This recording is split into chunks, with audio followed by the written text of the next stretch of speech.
Se cuenta que un rey un día decidió hacer algo un poco extraño. Fue con sus siervos y en uno de los caminos del reino puso una gran piedra. Vamos a ver cómo era esa piedra, ahí la tienen. Y entonces se escondió con sus siervos a observar qué hacían los caminantes. Los primeros en pasar fue un grupo que vio la piedra y le dio la vuelta, ¿no? Y siguieron su camino. Luego pasó un grupo de comerciantes y cuando vieron la piedra comenzaron a criticar al rey por no mantener bien los caminos del reino. Y pasaban y nadie se interesaba en la piedra. Hasta que al fin llegó un campesino que venía cargando un bulto de hortalizas. Cuando vio la piedra se bajó el bulto a un lado y con mucho esfuerzo comenzó a mover poco a poco la piedra hasta que la sacó del camino. Ya se disponía a recoger su bulto cuando mira que ahí exactamente donde estaba la piedra había una bolsita. Recogió la bolsita y tenía unas monedas de oro y una nota que decía: gracias por mover la piedra. Atentamente, el rey. Cuando yo leí esa historia, me di cuenta pues que el rey está probando a la gente de su reino, qué clase de gente tiene en su reino. Y bueno, unos son indiferentes, no les importa nada, y otros son criticones, y una minoría por ahí sí se interesa en el bien de la comunidad. Y entonces me vino a la mente lo de las pruebas. Y dos pasajes bíblicos pasaron por mi mente. El primero fue la exhortación que tenemos en Primera de Juan, capítulo 4, versículo 1, donde el apóstol dice: amados, no creáis a todo espíritu, sino que probad los espíritus si son de Dios, porque muchos falsos profetas han salido por el mundo. Entonces lo que nos está diciendo aquí el apóstol o el Espíritu Santo a través de él es que no seamos tan crédulos.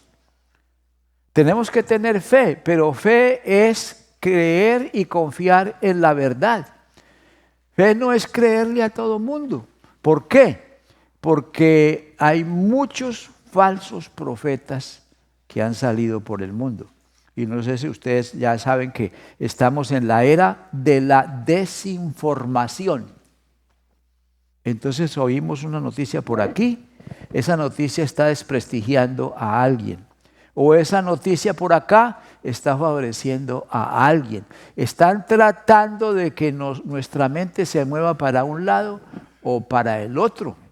Y eso es peligroso. Eso es peligroso porque muchos falsos profetas han salido por el mundo. Y como tenemos ese aparatico, ese teléfono, pues por ahí nos llega de todo. Y hoy en día es más pertinente que antes probar los espíritus. Verificar la fuente de donde viene esa información, si es que la vas a creer y la vas a tomar en serio. Dudar de la información. No es malo dudar.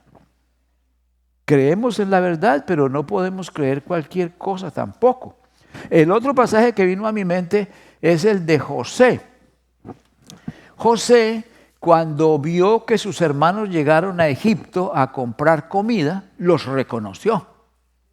Pero ellos a él no lo reconocieron.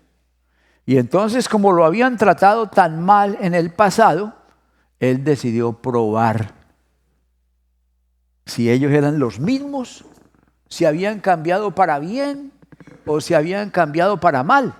Y era necesario probarlos antes de entrar en negocios con ellos. Y entonces lo que hizo José fue ponerles 3 pruebas. La prueba de la sinceridad, la prueba de la actitud y la prueba de la solidaridad. Vamos a comenzar entonces con la prueba de la actitud. La prueba de la sinceridad. Primero la prueba de la sinceridad. Y nosotros debemos aprender de José.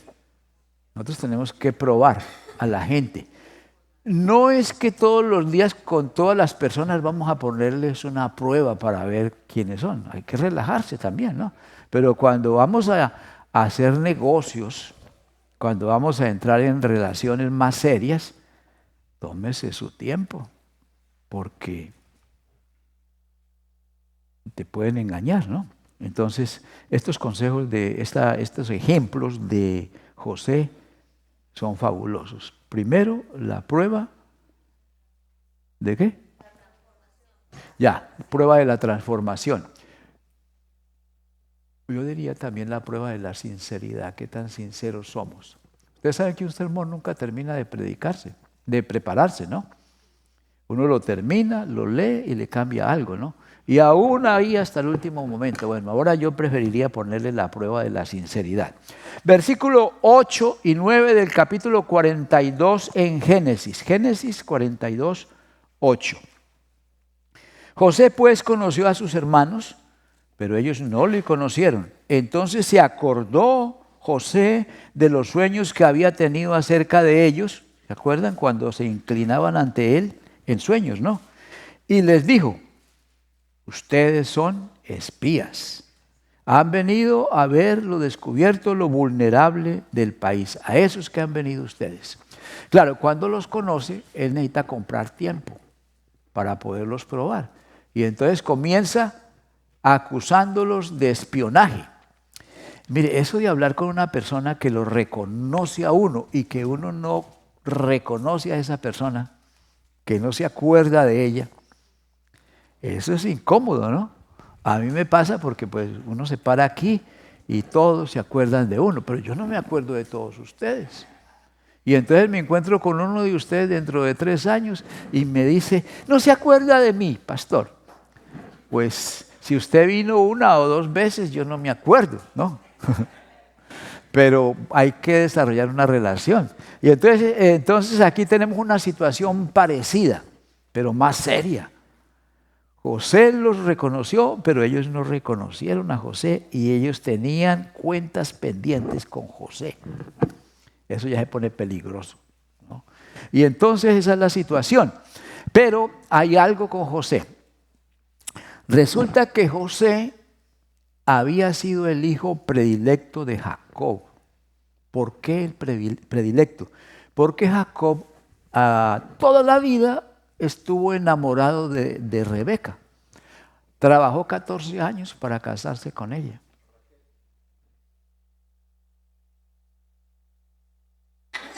Rebeca. ¿Quién dice Raquel? ¿Sí? Vamos a verificarlo porque yo confío en el hermano. Ok. ¿Qué lío con esas 2 mujeres? Bueno, vamos a llamar la esposa predilecta de Jacob, mientras nos ponemos de acuerdo con el hermano. Entonces, esa fue la mujer que él amó, trabajó 14 años para casarse con ella, pero ella era estéril, entonces no tuvo hijos con ella. Y ahí, bueno, no vamos a alargar esa historia porque no hay tiempo, pero Jacob tuvo 4 esposas o 4 mujeres, 2 esposas y 2 concubinas. Y entonces tuvo hijos con 3 de ellas y ninguno con la mujer que amaba. Y entonces pasaron los años y ya todos sus muchachos estaban grandes cuando un día la mujer que la amaba estaba en embarazo. Eso era un milagro. Nace José. José es como un milagro y es el fruto del amor entre él y Rebeca. Yo digo que él dice que Raquel, yo digo que Rebeca. Bueno, entonces esta mujer muere dando a luz a su segundo hijo, que es Benjamín. Entonces Jacob vuelca todo ese amor sobre José y comienza un favoritismo acerca de José. Y los demás hermanos comienzan a desarrollar un rechazo y un odio hacia José. Entonces, José ahora está preocupado por una cosa. Bueno, aquí están mis hermanos, pero yo tengo un hermano más pequeño. A mí me trataron muy mal. Me hacían bullying, me iban a matar, me metieron a un foso sin agua y me vendieron como esclavo. ¿Cómo estarán tratando ellos a mi hermanito? Yo quiero saber cómo está mi hermanito. Y entonces cuando los acusa de espías, y ellos para defenderse de esa acusación le dicen, no, nosotros somos 12 hermanos, hijos de un hombre que vive en Canaán. Vamos al versículo 13. Y ellos le respondieron, tus siervos somos 12 hermanos, hijos de un varón de la tierra de Canaán. Y he aquí que el menor está con nuestro padre. ¿Quién es el menor? Benjamín. Está allá en Canaán. Y otro no parece o no aparece. Yo creo que José ahí tuvo el impulso de decir, sorpresa, aquí estoy, ¿no? Pero guardó silencio. Y entonces les responde, en esto seréis probados. Les voy a poner una prueba, ¿no? Vive Faraón que no saldréis de aquí, sino cuando vuestro hermano menor viniere aquí. ¿Por qué? Porque él quiere saber cómo están tratando a su hermano, qué tan sinceros son, o si ha habido una transformación en ellos. Está preocupado por el hermano, porque al salir, al desaparecer José, ¿quién va a ser el predilecto de Jacob? Benjamín, el hermanito, el otro hijo de la mujer que él amaba. Muy bien, ya le cambiamos de nombre a esta señora. Ok, entonces él quiere saber qué está pasando con su hermano. Y por eso guarda silencio. No reclama nada. No les hizo ningún reclamo. Y es que la gente sabia saben guardar silencio. ¿Y cuándo guardar silencio? Él se quedó callado en ese asunto. Importante el silencio. ¿Cuándo debe uno guardar silencio? Primero que todo, ante inmigración. Primero que todo. ¿Se acuerda que hay una tarjetica por ahí que dice que no diga nada, ¿no? Y que no firme. Cuidado. Pero ¿cuándo más debe guardar silencio? Cuando te tratan mal. Eso sí que es difícil, ¿cierto? Guardar silencio y respirar. Es una cosa que se puede aprender y desarrollar con el tiempo, de no ser tan impulsivos. Silencio. Cuando vamos a contestar algo o a contradecir a alguien, debemos pensar y guardar un momento de silencio. No todo es hablar. ¿Por qué queremos tener la última palabra? Y es una palabra larga. Silencio es importante. A veces gana uno más guardando silencio que hablando tanto. Pero bueno, vamos a dejar el asunto del silencio a un lado. Y José les está diciendo, les voy a probar, les voy a poner a prueba. Ustedes van a traer a su hermano menor. No saldréis de aquí, sino cuando vuestro hermano menor viniere. Y para eso, pues los pone en la cárcel. Y les dice, uno de ustedes va a ir y va a traer al hermano menor. Pero a los 3 días se pone a pensar y dice, eso va a estar difícil mandar a uno y dejar aquí a 9. Tal vez es mejor que se vayan 9 y dejar a uno de rehén. Y eso fue lo que hicieron. Los despachó y se fueron, acusados de espionaje. Y claro, José sabía que iban a volver. Porque mire, usted va a la tienda y compra toda su comida. Y cuando se le acabe, ¿qué hace? Vuelve a la misma tienda. Allá va. Seguro que usted va a volver a la tienda porque la comida se le va a acabar. Entonces, cuando se les acabe la comida, el único lugar donde había comida era en Egipto. Entonces tenía que regresar.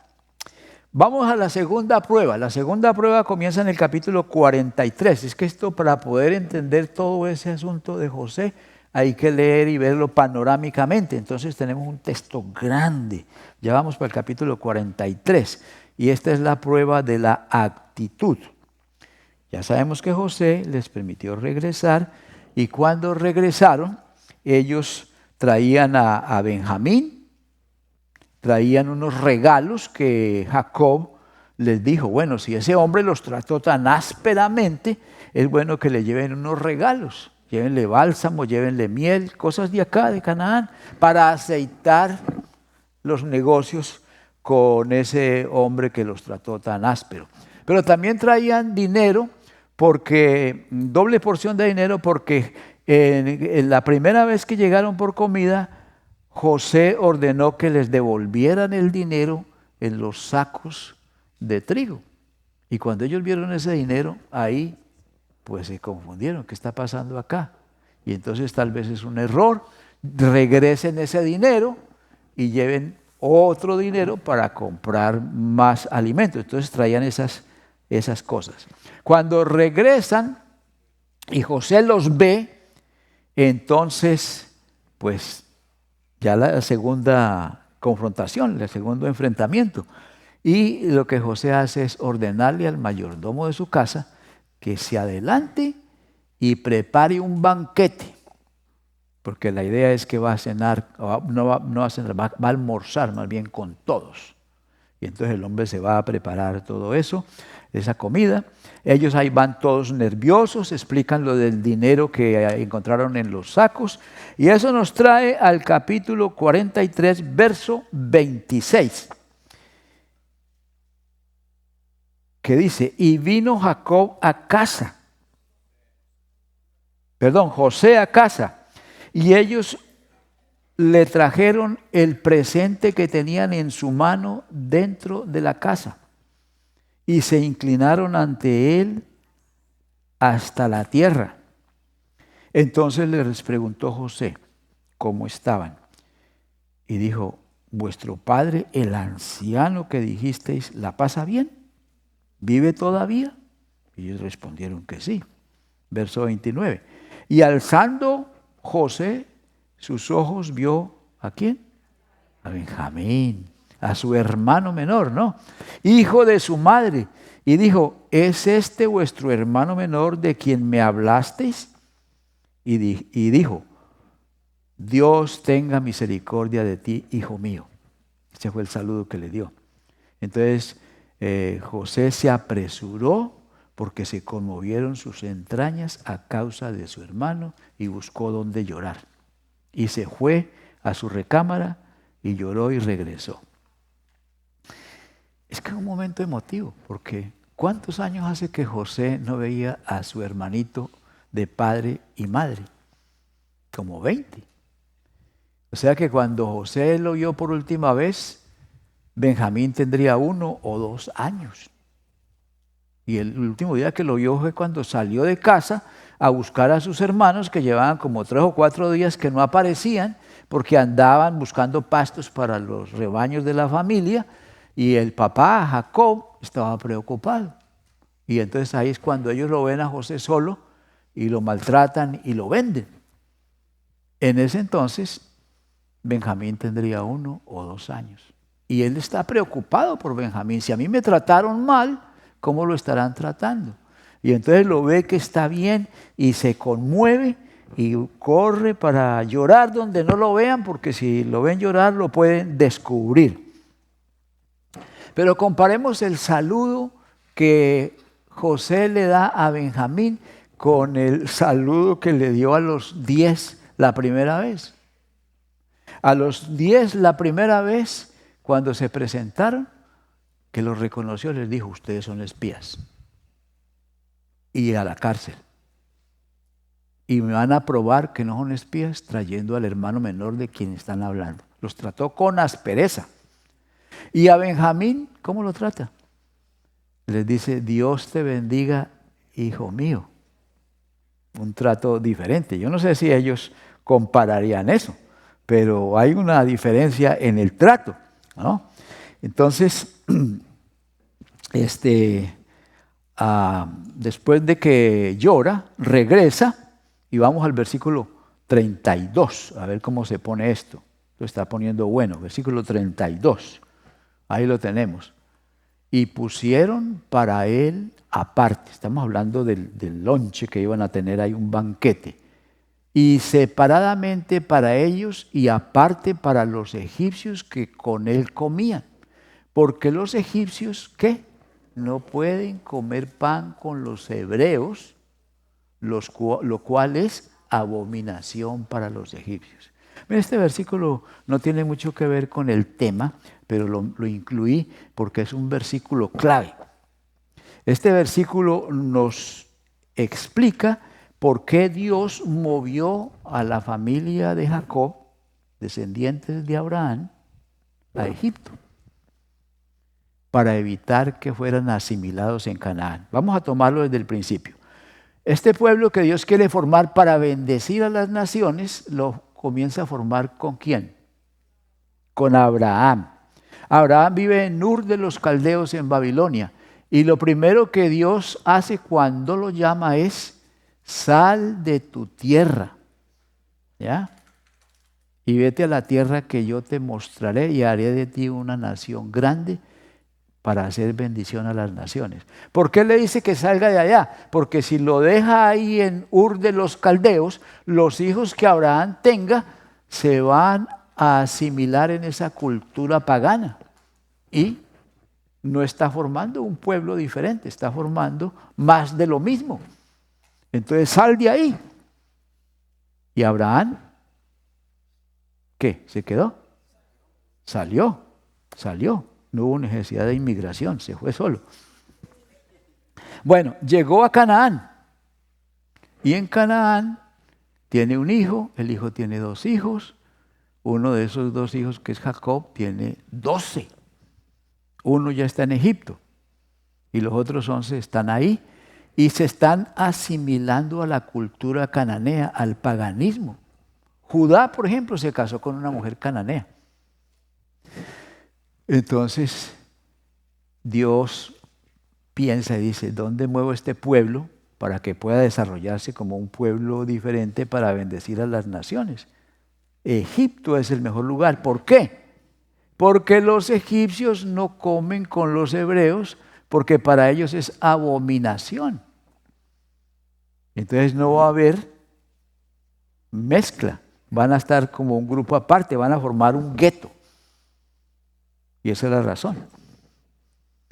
Dios quiere que nosotros nos relacionemos con el mundo, pero no quiere que nos asimilemos con el mundo. Porque mire, estamos en una situación en que entre el cristiano y el del mundo no hay ninguna diferencia. El nivel de divorcios es el mismo ya. Antes era diferente, se divorciaban más los no creyentes que los creyentes. Ahora está igualito, ¿no? Y bueno, si uno se pone a comparar, cada vez nos parecemos más al mundo. Nos estamos asimilando al mundo.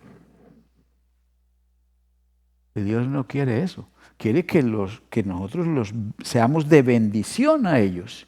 Nos relacionemos con ellos, pero no quiere que seamos como ellos. Bueno, ¿a dónde estamos? En el 30 y qué? 32. Vamos al 34. Pero aquí vemos a José que está tratando de observar la actitud de ellos, porque esta es la prueba de la actitud. Y una manera como él observar la actitud es mirar el lenguaje no verbal, o mirar el tono de la voz, observar cómo se comportan y qué actitud tienen hacia Benjamín y entre ellos. Y entonces, vamos al versículo 34. Y José tomó viandas de delante de sí para ellos. Hay 3 mesas: la de los egipcios que comen con José, la de José y la de los hebreos, o sea, los hermanos de José. Entonces tomó viandas de delante de sí para ellos, mas la porción de Benjamín era 5 veces mayor que cualquiera de la de ellos. Ese es como un favoritismo también. Y nada más póngase en esa situación. Vamos a ver que vamos allá a comer al salón de compañerismo. Y aparecen todos con su platico y su porción más o menos igual. Pero aparece un hermano con una bandeja y 5 platos y se sienta ahí a comerse los 5 platos. ¿Ustedes qué van a hacer? ¿Van a comentar? ¿Van a preguntar? ¿Se van a reír? ¿O van a criticar? ¿Y por qué a él tanto y a nosotros tan poquito, no? Y entonces José hace eso con Benjamín. Le da bastante comida, exagerada, y observa a sus hermanos. Y parece que pasaron la prueba de la actitud porque nadie dijo nada. Porque ¿cómo termina ese versículo? Y bebieron y se alegraron con él. Nadie notó nada, nadie dijo nada. Estaban todos felices. Nos vamos ahora sí para la última prueba, la prueba de la actitud en el capítulo 44. ¿Ah? Solidaridad. La semana pasada eran los versículos, hoy es mi bosquejo, la prueba de la solidaridad. ¿Qué me estará pasando? Yo le dije a mi esposa que cuando estuviera hablando así, me avisara, porque ya es hora de terminar el ministerio. Bueno, la prueba de la solidaridad. Génesis 44, 1 y 2. Mandó José al mayordomo de su casa diciendo: llena de alimentos los costales de estos varones. Ya es el segundo viaje, ahora van a regresar. Dice, llene sus costales y póngales todo lo que pueda para llevar. Y pone el dinero de cada uno en la boca de su costal, lo mismo que la primera vez. Y pondrás mi copa, la copa de plata, en la boca del costal del menor. ¿Quién es el menor? Con el dinero en su trigo, y él hizo como le dijo.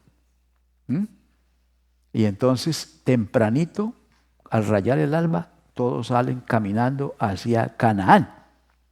Y cuando José calcula que ya salieron de la ciudad, le dice a su mayordomo: vayan, alcáncelos, acúsenlos de robo, requíselos y tráigalos.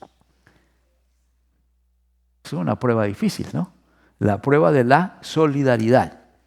Y entonces, en el versículo 9, nos dice qué pasó. Aquel día, tus siervos en quien fue... aquí está él va y los alcanza, los acusa, les dice, ¿cómo se les ocurre? Desagradecidos, los tratamos bien y se robaron la copa de José. Entonces ellos, ¿qué dicen? Dicen, aquel de tus siervos en quien fuere hallada la copa, ¿qué? Que muera. ¿Y quién la tiene? Benjamín. Y aún nosotros seremos siervos de mi Señor. Se incriminan. Y para poder traer a Benjamín a Egipto y poder comprar trigo, ellos le dijeron a Jacob que ellos se responsabilizaban por Benjamín. Especialmente Judá le dijo a su papá, le dijo, déjalo ir que yo te respondo. Yo me comprometo a traerlo sano y salvo. Yo te respondo por él. Pero ahora, ¿qué pasa? Que ellos mismos están diciendo, quien tenga esa copa, que muera. Y los demás nos quedamos como siervos de mi Señor. Entonces los siervos de José comenzaron a requisarlos, a revisar los bultos de cada uno, desde el mayor hasta el menor. Y cuando llegan donde el menor, encuentran la copa de José. Están en problemas serios, porque se comprometieron con Jacob y aquí han dicho que muera. ¿Qué van a hacer? Entonces, ¿qué hicieron ellos? Rasgaron sus vestidos. Una desgracia. En el Antiguo Testamento, la gente rasgaba sus ropas cuando perdían un ser querido, cuando había una desgracia, algo doloroso, expresaban su dolor y su sufrimiento, rasgando sus ropas, porque tenían más en el closet. No, señor, porque ni closet tenían. En ese tiempo la mayoría de la gente tenía una sola muda de ropa. Yo no sé cómo le hacían. Pero ellos se rasgaron sus ropas en señal de dolor y de solidaridad con Benjamín. ¡Wow! ¿Qué hacemos ahora? Y entonces en el versículo 13 dice, y cargó cada uno su asno otra vez en su burro y volvieron a la ciudad. Y yo me los imagino caminando ahí, mirando para el piso sin saber qué hacer. Van otra vez delante de José. Y ahí, en presencia de José, ocurre algo bien interesante. Bien interesante. Judá se echa un discurso y le dice a José, yo me responsabilicé delante de mi papá, porque si este muchacho no regresa, mi papá se puede morir y ya está anciano. Entonces se ofrece a ocupar el lugar de Benjamín. Y eso es tremendo, porque eso indica una gran transformación en la vida de Judá, porque Judá, 20 o 21 años atrás, fue el que engañó a Jacob mintiéndole acerca de lo que había pasado con José. Y fue el que tuvo la idea de vender a José. Y eso es un corazón duro. Ahora Judá se está ofreciendo a ocupar el lugar de Benjamín y a recibir todas las consecuencias él mismo, con tal de que su papá no sufra y de que Benjamín pueda regresar.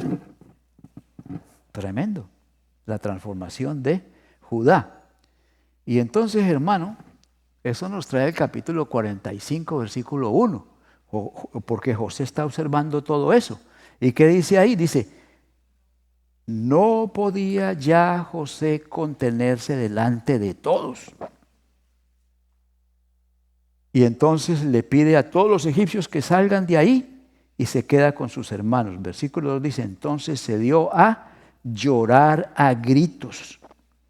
Es que José tenía un taco aquí en el pecho, en la garganta, por 20 años de dolor y de sufrimiento por lo que le habían hecho sus hermanos.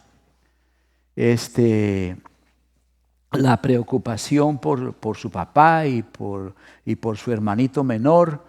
Había muchas emociones ahí. Y entonces cuando ya se queda solo con ellos, comienza a llorar a gritos. Todas esas emociones contenidas por 20 años comenzaron a salir y lo oyeron los egipcios.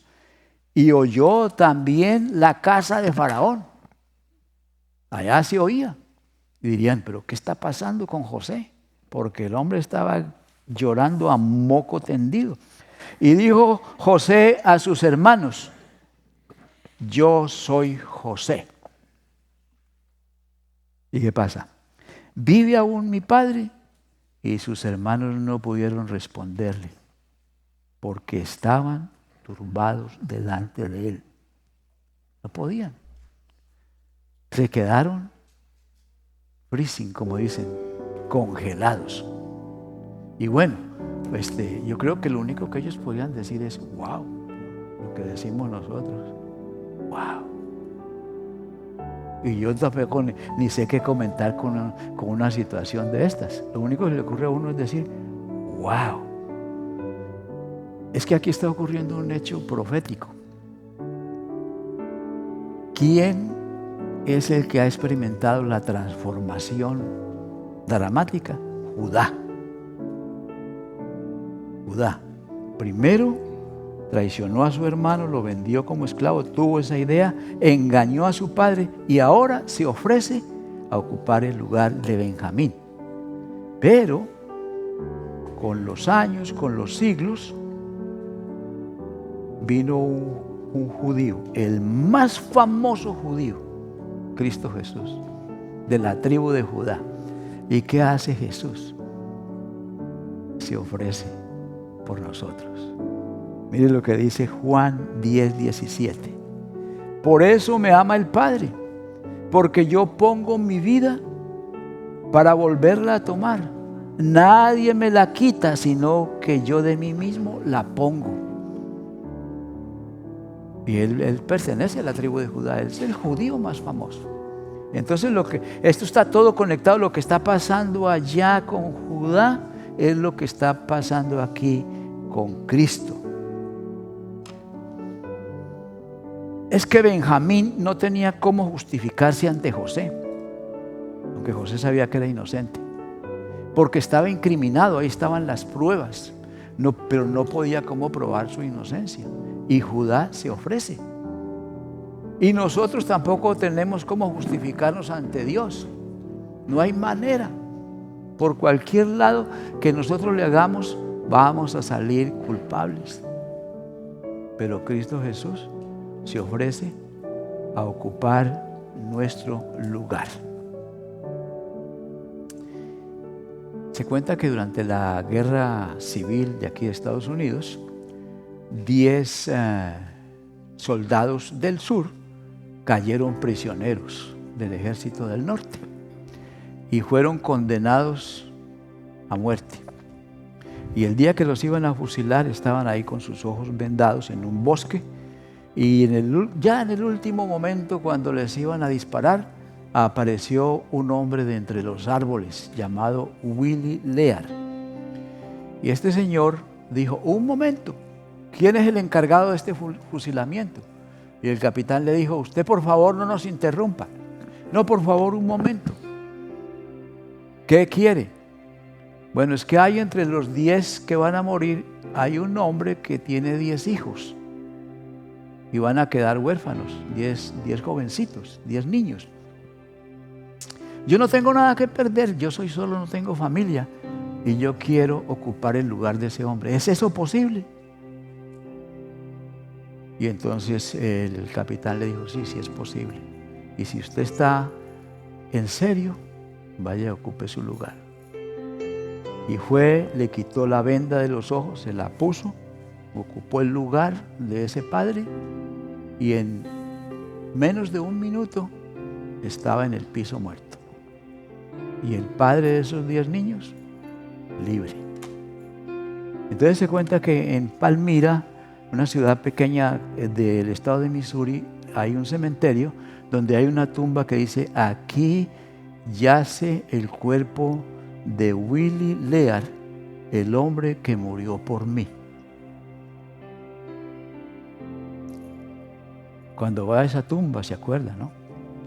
Pero cuando nosotros veamos la cruz, debemos decir: ahí murió el hombre que murió por mí.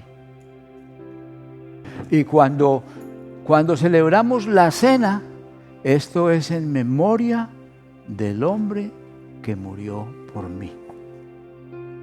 ¿Y qué puede hacer uno con alguien que muere por uno? Confiar en él. ¿Quién merece más confianza?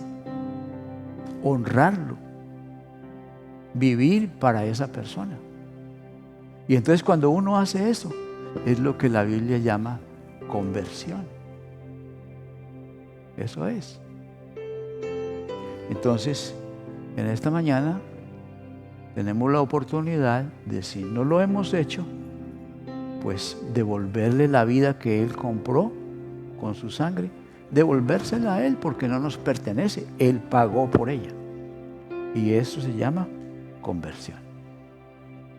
¿Se ponen de pies? Oremos. Señor, qué cambio tan grande ocurrió y qué transformación tan grande ocurrió en la vida de Judá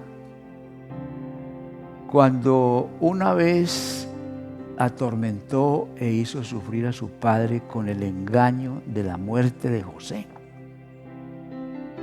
Pero luego siente una profunda compasión por su padre y no quiere que sufra, y por su hermano menor.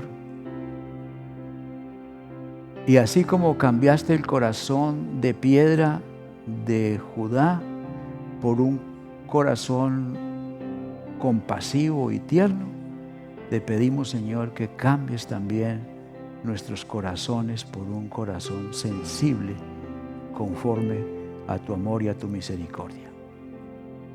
Y para ello, Señor, en este momento pedimos perdón y pedimos que Cristo Jesús entre en nuestra vida y comience una obra de transformación,